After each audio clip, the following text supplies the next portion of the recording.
addressing the new tools the company says it's introducing to try and improve the well-being of teens on the platform. This comes, of course, after damning testimony we heard last week from whistleblower Frances Haugen, who accused Facebook of ignoring internal research that pointed to, that showed that how harmful the platforms were to young users. Let's bring in Dan Howley, who has been following this story for us. Dan, let's start by talking about these new tools that Facebook has said they've introduced. How far does this go in addressing the very concerns that were raised in that Senate hearing last week?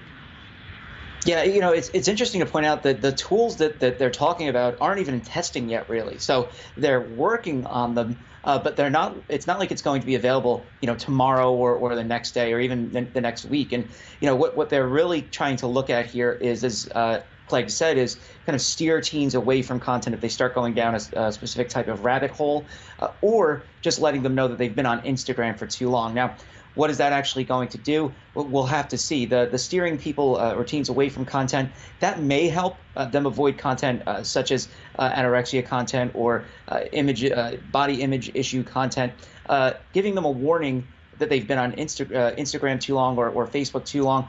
I mean, look, you can get that warning and then just bypass it probably, right? That's kind of something that you see a lot. I mean, I know that in some video games, they'll tell you that you've been playing for too long and then you just skip right past it. So I'm not sure that's actually going to have any kind of real benefit to users. Maybe it'll just make them say, oh, wow, I have been on this long.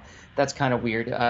There's also things built into smartphones already that tell you that you've been using apps for a certain amount of time. iOS has screen time, for instance, that can tell you how often you've been on things like social media apps or your browser, things like that. So it's not like stuff like that doesn't already exist. I think the nudging tool, making people move away from content that they're going down a rabbit hole with, that could likely be better. But there's more to this than just the content that teens are looking at.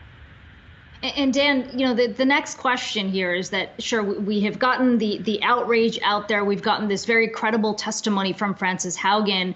What's the next step now? I know we spoke last week. You sounded pretty skeptical that any type of regulation would be sped up as a result of this. But what have we heard from lawmakers about the next steps they're looking at in light of the most recent whistleblower's testimony? Yeah, Senator Klobuchar had basically come out during the whistleblower hearing saying that, we need better privacy protections, We need basic privacy protections at the federal level, saying that states are really kind of doing it on their own.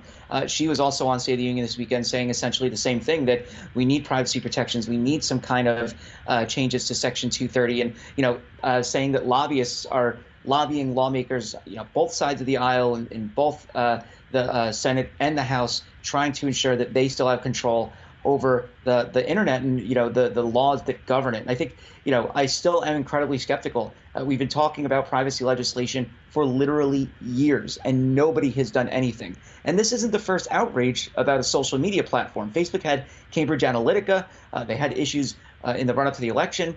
We talked about this ad infinitum when it comes to COVID, hate speech, not just on Facebook, by the way, but on Twitter and on YouTube. So this isn't something that just came out of the blue. This is something that regulators have known about, lawmakers have known about for years, and still haven't been able to do a thing. So again, I'm still skeptical on this, and I don't know when we'll see anything as far as privacy regulation, which is really the big thing here, or some kind of regulation ensuring that algorithms are more open to the public, something that I think a lot of experts want. Changes to Section 230, which really seems to be the punching bag for a lot of regulators.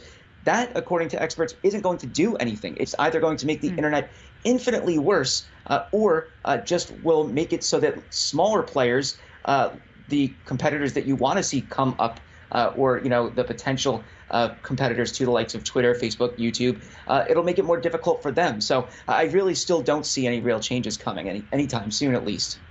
Yeah, I thought it was interesting, Nick Clegg, in both of his Sunday interviews, talking about a more fragmented approach on Section 230, saying essentially if these companies do not put the tools in place, then their basically immunity, liability protection should be removed. But I'm not sure that Facebook is going to be able to dictate the regulations moving forward.